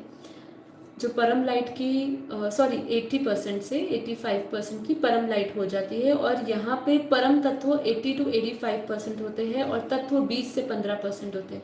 तो जब हम ग्रेट यूनिवर्स समझ रहे हैं, ठीक है, ये 100 कला का पूरे मल्टीवर्स के अंदर G17 समझ रहे हैं, तो यहाँ पे बापूजी ने परम लाइट की क्वालिटी देखी। जैसे जब तक हम G1 to G17 ट्रैवल करके आए, तो आप अपने कॉन्शियसनेस को रिलेट करने की कोशिश करें। अभी आप ये ज्ञान सुन रहे हो, तो ज्ञान सुनते सुनते भी आप जैसे जैसे ये आप ज्ञान सुन रहे हो, आपके अंदर कॉन्शियसनेस आपका बढ़ता जा रहा है, आपका जो पावर है वो बढ़ता जा रहा है। जैसे जैसे आप समझते जा रहे हो, बुद्धि महीन होती जा रही है, तो हम इसको और गहराई से समझ पा रहे हैं। तो ये एक वही है कि हम 0.001% हमने शुरू किया था ग्रेट यूनिवर्स में, ठीक है। आज हम उसको देख रहे हैं 80%, 0.85, 80 और 0.85% की परम लाइट हम उसमें देख रहे हैं, ओके। तो ये आपको समझना है। तो ये पूरा मल्टीवर्स का हमारा मल्टीवर्स के अंदर है।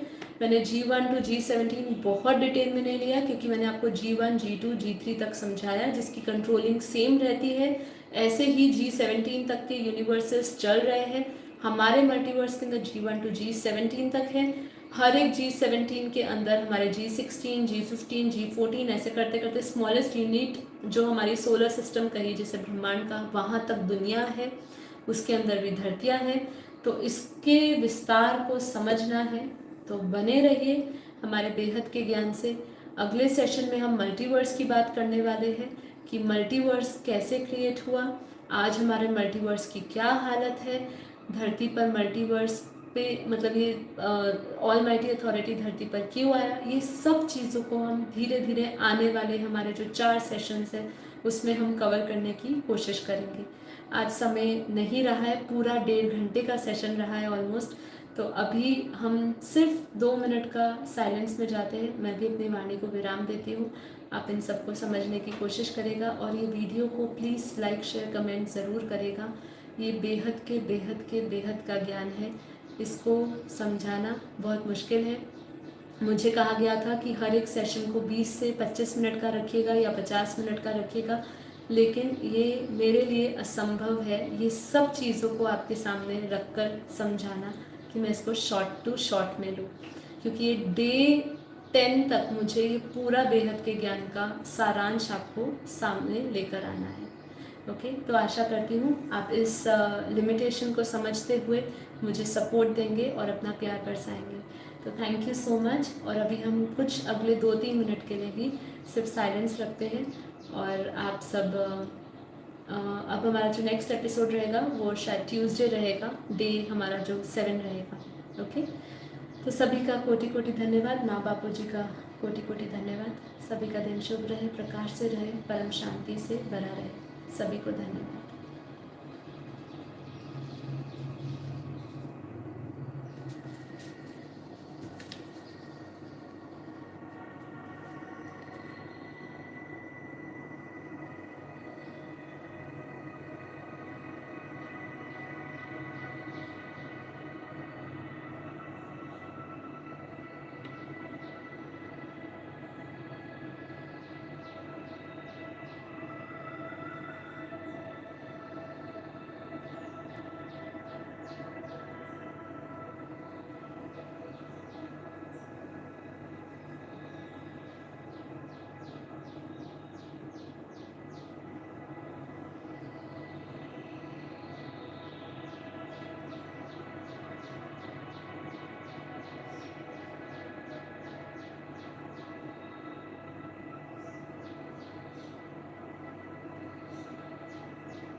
सभी को कोटि कोटि धन्यवाद, परम शांति।